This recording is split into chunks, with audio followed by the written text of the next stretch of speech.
This episode of Power Women of the Trades is also brought to you by Forrest Perry of Forrest Perry Digital Marketing. Want to generate more leads for your service business? Trust his team to deliver quality new customer leads and protect your brand online. Check out perrymarketing.com today.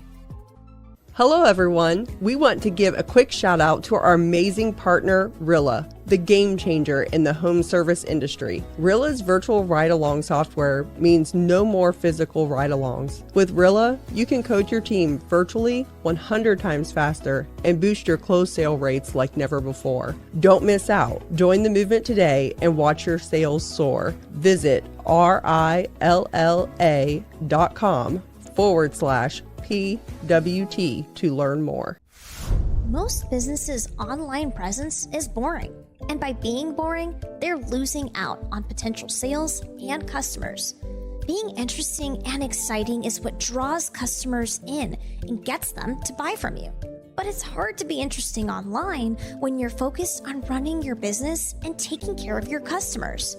It doesn't have to be this way. We have the key to unlocking the solution to your problem. Key Heart Marketing can help take your business from boring to brilliant on social media. We can vouch for them. They run our podcast socials.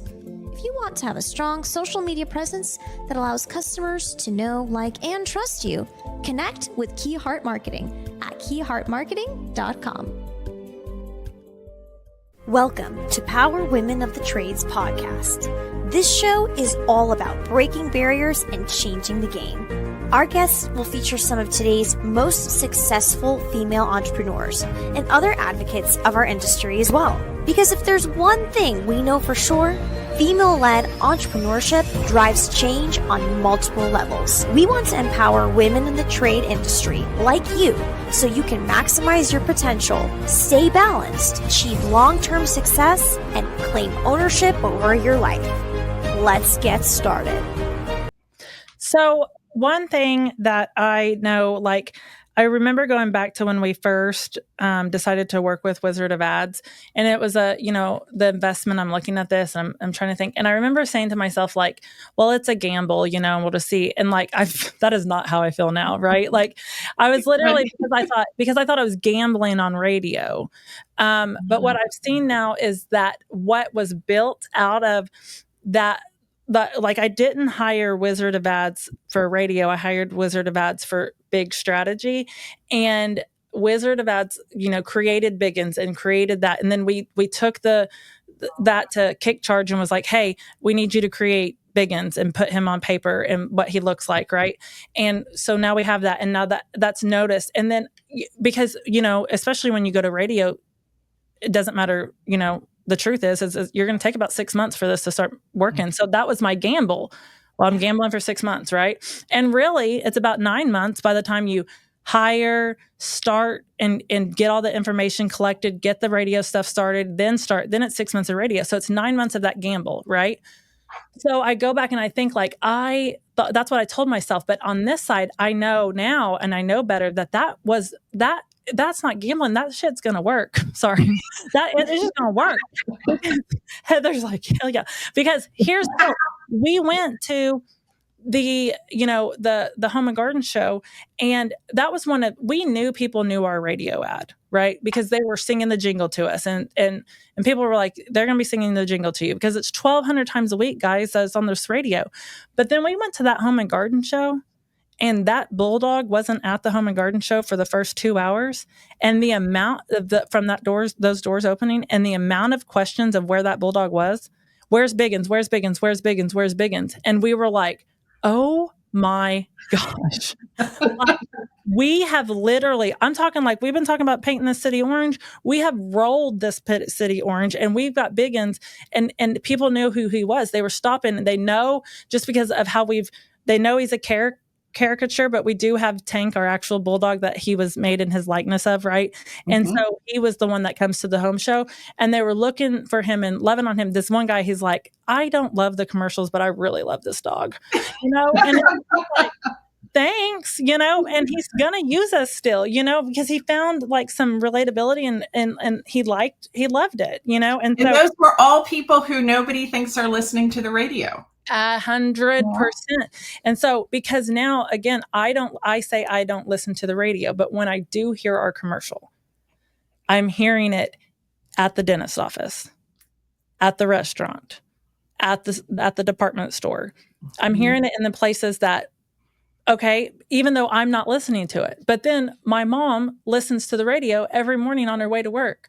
And she hears the ad every morning on her way to work because my mom listens to the freaking radio. And so we got into our minds for so long that we didn't need to do radio because no one did that because we didn't. And what Mia has continued to remind me is you are a homeowner, Cassie, but homeowners are still of all ages and do different than you. And I'm like, okay. And people talk to each other, right? There's still research that says how do people determine who they're going to invite into their home? And the biggest and most consistent research still says people turn to each other and say, hey, who did you hire? Hey, who do you know? So even if the homeowner themselves isn't listening to the radio, when they turn to their neighbor, when they turn to their sister, when they turn to their mother and say, hey, my air conditioner just broke. Who should I call? Who have you had a good experience with? People consistently will say, oh, this quality, these people at Quality sound great. Give them a call. That's all part of that influence cycle, right? So there are a lot of people who are listening who are influencers of the people who are the homeowners. We got a feedback form filled out on our website on Easter, and I sent this to Mia, and we love the negative feedback now. Sometimes I'm not saying we love it, but when we get it, you're identifying that it's working, because most often when someone calls to complain about the ad or they don't like it, they're verbatim telling us the ad, and we're like, you have it memorized. You're telling us it works. But they filled out this form fill on our website, and it's sent to us on Easter. They took time out of their Easter to let us know that they hated the Biggins Quality Control Bulldog, and that they were sitting around with their entire family, and they had an extensive conversation where they polled the family, and they all agreed that they hated it. And I was what you did for us was you confirmed that you've heard it. They've all heard it. They all know it. You had a long conversation about how you didn't love it. Okay. But I promise you, in 6 months, when something breaks down, someone from that table is calling us. Yeah. And they know, and so this is another thing that Roy says all the time is advertising is the tax you pay for not being remarkable. Okay. You have a remarkable brand. When you have a remarkable brand, there are going to be people who don't like it. There are going to be people who, find it annoying. Aaron Gaynor, I just was watching the other day. Cassie, Aaron has a whole thing on YouTube right now called Mean Tweets. And it's all of his technicians reading off all the feedback, all the negative feedback that they've gotten about their ads. I don't know if you guys know, but Aaron is one of the fastest growing home services organizations in the country, and is dominating Ohio with all his mean tweets about his ads that are not that people hate. It's such good information because it means people are connecting with you emotionally. It's really connecting with who they are. And for everyone who doesn't like it, what it means is there are many, many, many more who are enjoying it, who turn up the radio. I had I don't remember how I sent this to you, Cass. I had another client who was sitting at lunch the other day, and a woman walked in and turned around. She was standing in line at Subway, and she turned around and started singing the jingle to him. And, that kind of warms our hearts, because people also don't realize and recognize all the time that auditory signals are such a huge part of our life, and about how, we connect with things emotionally and how we feel about, people always talk about the music and the songs that were most meaningful to them. And that even patients who have dementia, if you play them the music and the songs that were the most connected to them in life, they can sing the words. These things go deeply into our souls. And so to have auditory logos jingles, sounds. We have a whole lineup of things with Cassie's brand about, the way that the spots are put together with different particular sounds that are all part of our auditory logo and auditory brand signals that people connect with. Mm-hmm. It's just a huge part of marketing that people forget about. And because Kaylee is so talented, she also utilizes those a lot in social media. And so, it just builds, and builds. And well, even if you don't like it, you're going to remember it. And the whole point of audible marketing, I think, is to make it memorable. I mean, I know personally there's a pest control company where I live, and their commercial is awful, but I'm going to call them if I ever meet them. It's the first one that comes to mind. Yeah, exactly. For the record, ours isn't awful. We should plug, hey, at the end of this episode. No, qualities isn't awful, but that's the truth, though, Heather. There's so many that are awful or that you perceived as awful. For every person that, and I feel the same way. If there's a commercial that I don't like, there's 10 people that love it. We have we talked about this earlier, Cassie. So we also write on hold music for quality, right? So when somebody calls in, it never happens where you are that people very rarely get put on hold, but in some other organizations, sometimes they get put on hold. And we've had different clients who have had people, they come off hold and they're like, wait, can you put me back on hold? I was listening to that thing. Yes. We try to make it fun and entertaining to be on hold. And if you call quality, part of what the on hold music is it's Biggins talking. And it's all, that's how the brand is extended through your culture. But not everybody does that as well as you do. So I want to, at the end of this episode, Kaylee, to have the team put one of our commercials at the end. So they can hear it, just because I think it's great. But I love to share it and share all that. But again, it's such a journey. And to Heather's point, somebody everywhere, think about where you are, whether you live, and also FYI, Roy lived in Tulsa, Oklahoma. So we're besties and he doesn't even know. But think about where you grew up, Heather, where you live now versus you grew up on the other side of the country. You can also go back and think of specific commercials that the commercial, right? I can tell you, and this is a competitor of ours, right? I can tell you, I can sing that Roto-Rooter jingle for my whole life, right? Because I heard it my whole life. We have a car lot here in town. It's Jim Glover Chevrolet, and his daughter was on the radio or on TV, and she would say, "Dad'll do it. Call my dad. Dad'll do it." Now she's grown up, right? And they've kind of gone away from that because she's a freaking owner now, right? But everyone knows Dad'll do it, and they see her, they're saying Dad'll do it. That stuck, and it's those pieces that stick. But you have to find your own piece. And you have to find your own stuff. And so, like I said, we take our collection of the people that are trying to copy and paste some of the stuff that we're doing. And what they're doing is they're actually helping our marketing more. Every time I'm like, I love this for you right now. And I love when our customers identify it and send us the screenshots and stuff.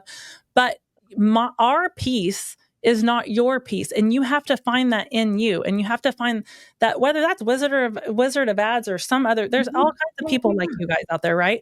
Respectfully. Well, not like you. Not like you, Mia. But you got to find that person that brings that out of you and share what that is. Because that's why you built your company. That's why you did this, not to replicate everything else that you've seen. It's your commitment and your passion that continues to drive the company, and nobody else can do that or be that and be that brand.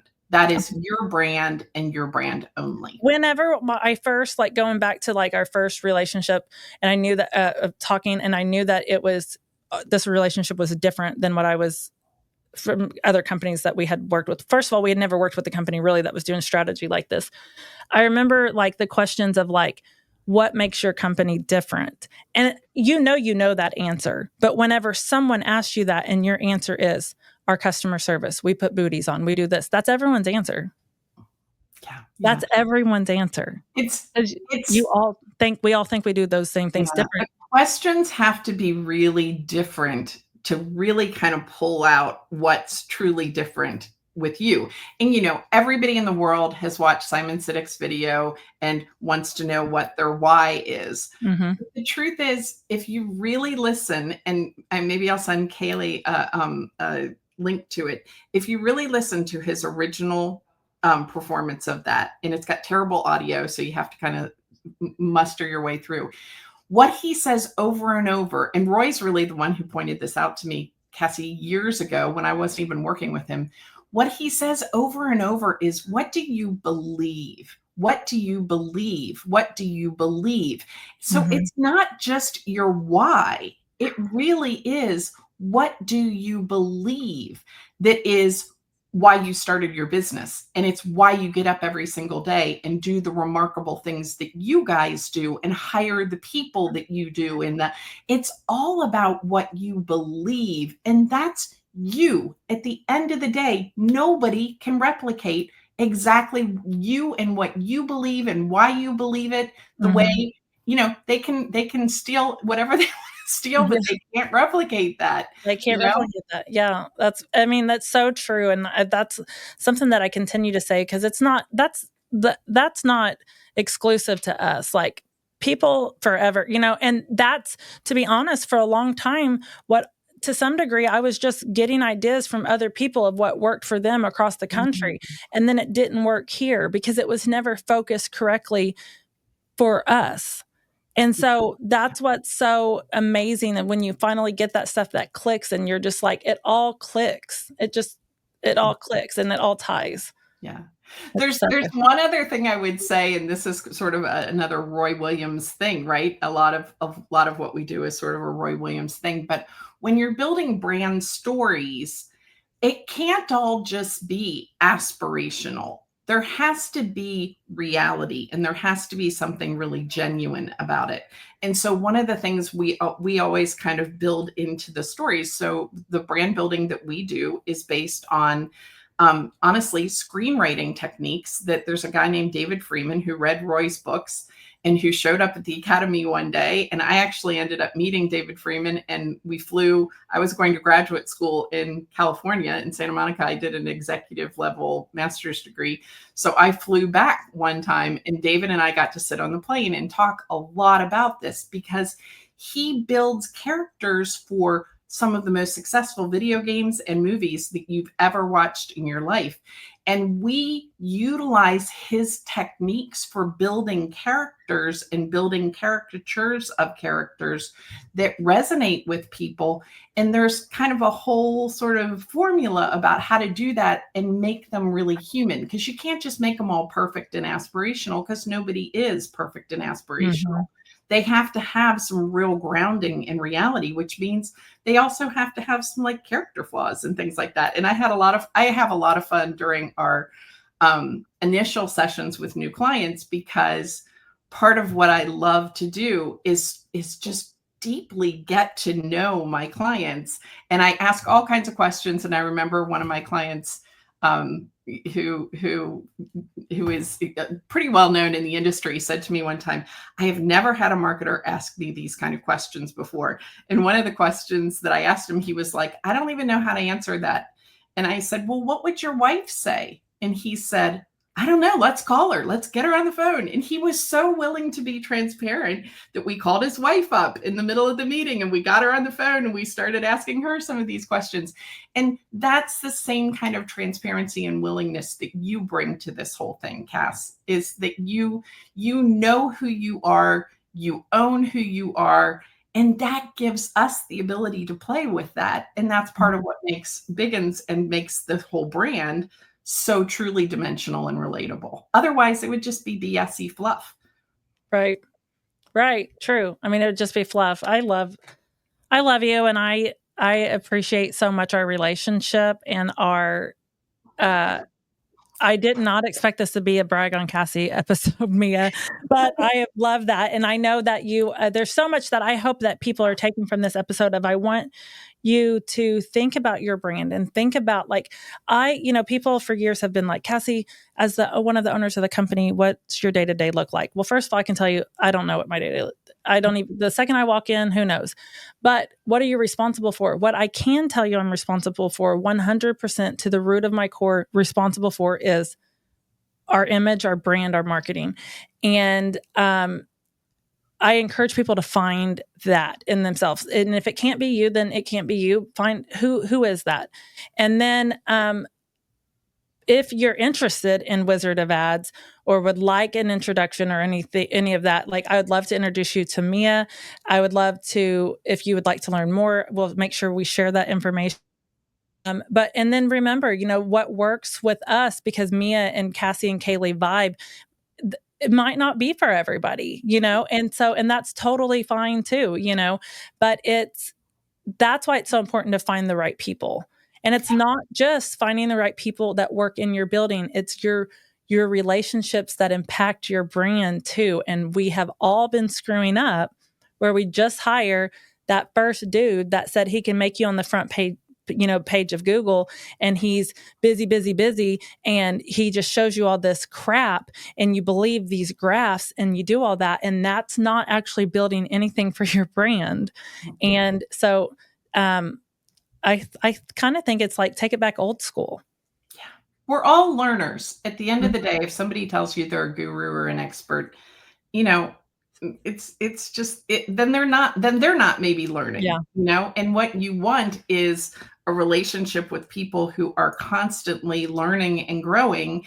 And you guys are that way. And you that's part of the reason we vibe, right? Is that I'm always learning and growing too. You're always learning and growing. Together. We're gonna keep building this thing and keep taking advantage of what's new and interesting and different, because we acknowledge we're always learning. We're not stopping. We're not done learning. We don't know it all. It's, this, like I said at the very beginning, everything in the trades changes at all times, and we all have to be open and ready to turn and adjust and be flexible and play and have fun with it, right? Otherwise, what are we doing this for? 100%. I love it. I knew that we would have some amazing conversation on this podcast, and I'm so thankful. I know this is like your first podcast, and I really pushed her outside of her comfort zone, because I was like, I want you to be on the show. And she was like, what? It's like, I'm an introvert. I don't do those things. Oh my gosh, Mia, so am I. And I will tell you, the first podcast I ever did, my business partner at the time had to totally prep me, because I am not the person that gets on the camera. It's only because I truly do love and admire Cassie so much. And I think what she's doing here and what she's done with this podcast is really important for women, because let's also acknowledge that for the most part, for most of my career, I've worked in a lot of different organizations. I was one of few women for a long time in my career. And certainly in the trades, if you go look at the Wizard of Ads partner page, there are not very many women there.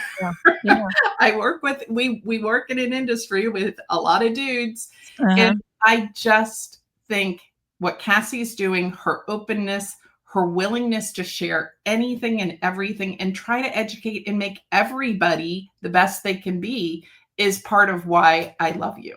And thank you. And that's exactly like Heather, when she joined the show, I called her and I remember she was brushing her teeth and I was like, hey, I need to talk to you about something. Do you got a time? She's like, I'm brushing my teeth. She didn't work for quality. That wasn't even on the table at that point. It just, God definitely put the pieces together.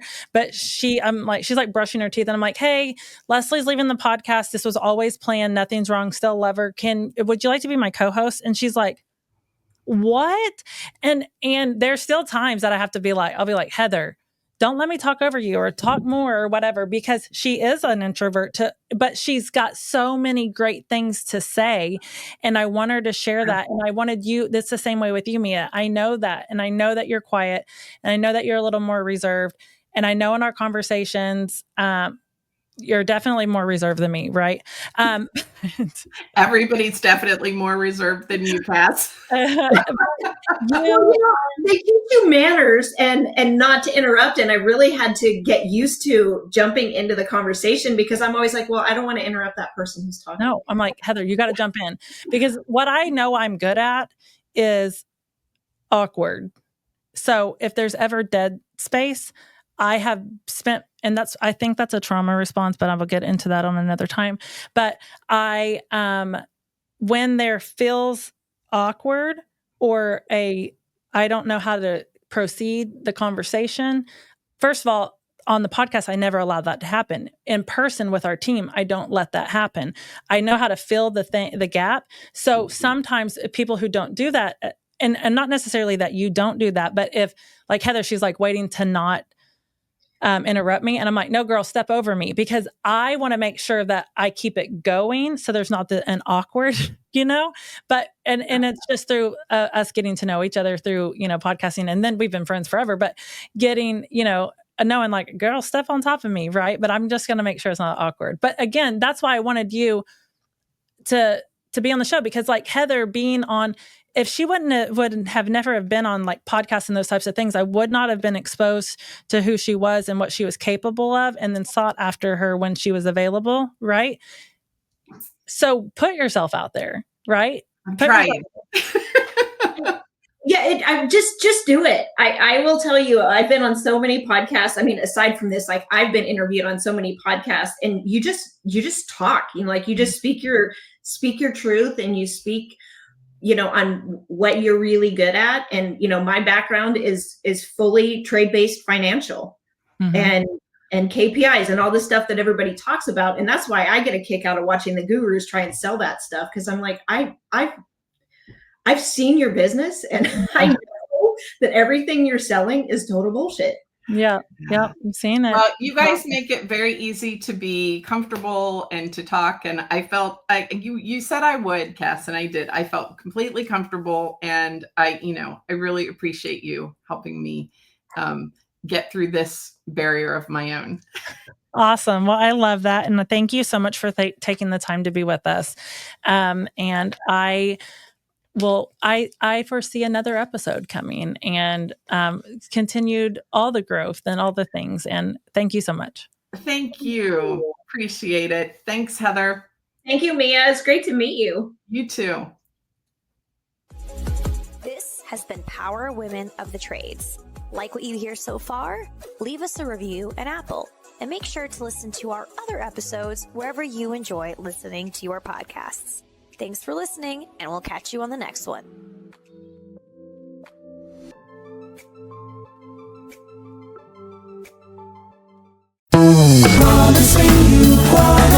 Hi, this is Jerry from Quality Heating, Cooling, Plumbing, and Electric. Homeowners know a backed up sewer drain can be disastrous. The mess, the damage, and nothing is worse than the smell. That's why at Quality Heat...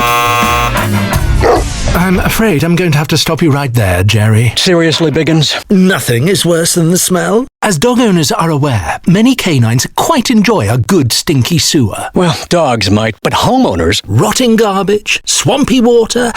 I don't see it myself, but many of my acquaintances find it all quite enjoyable. Well, most people would like to avoid having those smells in their house, Biggins. The drain experts at Quality can clear a slow drain before anything bad happens to keep your home from smelling like a sewer. Much more sophisticated that way. So you don't roll around in dead things like all the other dogs. There's a reason I'm such a hit with the ladies, Jerry. Visit QualityPromise.com.